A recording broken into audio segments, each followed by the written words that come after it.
ഇതേടി ഉള്ളേ ആടി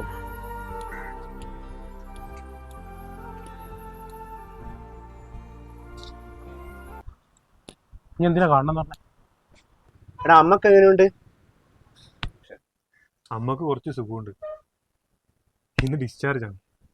മരുന്നും മറ്റുമായിട്ട് കുറേ ആയി. ഡിസ്ചാർജിനാണെങ്കിൽ 10-15 രൂപ വേണം.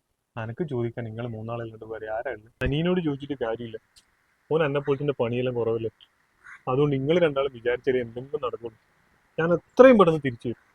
നീ ഒന്നും വിചാരിക്കരുത്, ഞാൻ കുറച്ച് ടൈറ്റിലാടാ. കമ്പനിയിൽ ഓരോ പ്രശ്നങ്ങൾ, ടാർഗറ്റ് ഒന്നും പൂർത്തിയായിട്ടില്ല, കമ്മീഷനും ഇല്ല. ബിജു, ഇനി ഒന്ന് ഹെൽപ്പ് ചെയ്യണം, കുറച്ച് തിരക്കുണ്ട്. ആണോടാ? എൻ്റെ അവസ്ഥയും വളരെ പോക്കാ. ബിസിനസ് എല്ലാം എങ്ങനെയോ തട്ടിമുട്ടി പോന്നെയാ. ഇപ്പം ഒട്ടും ബിസിനസ് നടക്കുന്നില്ല. നീ വേറെ ആരെങ്കിലും നോക്ക്. ഓൻ്റെ കയ്യിൽ നല്ല പൈസയുണ്ട്, ഓൻ വെറുതെ അടിക്കുന്നയാ. നീ ഒന്ന് അമ്മയോട് അന്വേഷണം വേണേ. എന്നാൽ ശരിയാ.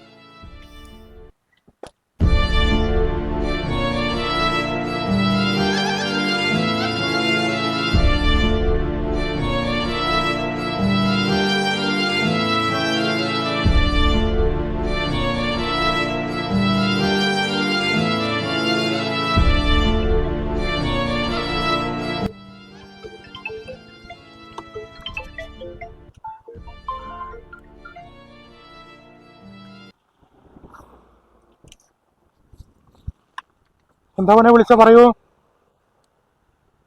ഞാൻ നാട്ടിൽ തന്നെ ഉണ്ട്. എപ്പോഴും ഗോവയിലോ?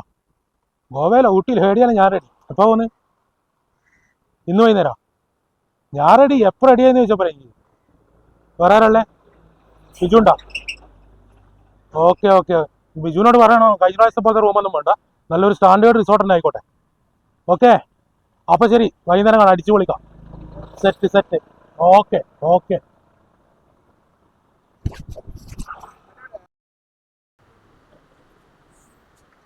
അല്ലടി ഇനി ഇവിടെ വന്ന് നിൽക്കുകയെന്ന് ഇനി എത്ര ഞാൻ പരിധി.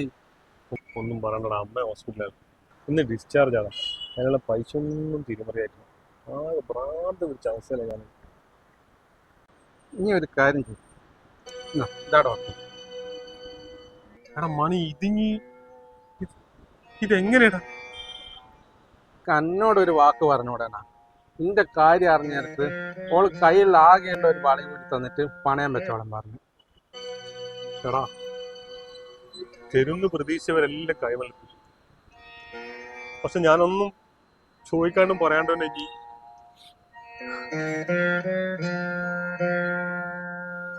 അത് സാരമില്ലടാ, നീ ഞാൻ പോയിട്ട് പൈസ അടക്കും. അല്ലെങ്കിൽ ഞാനും വരാം.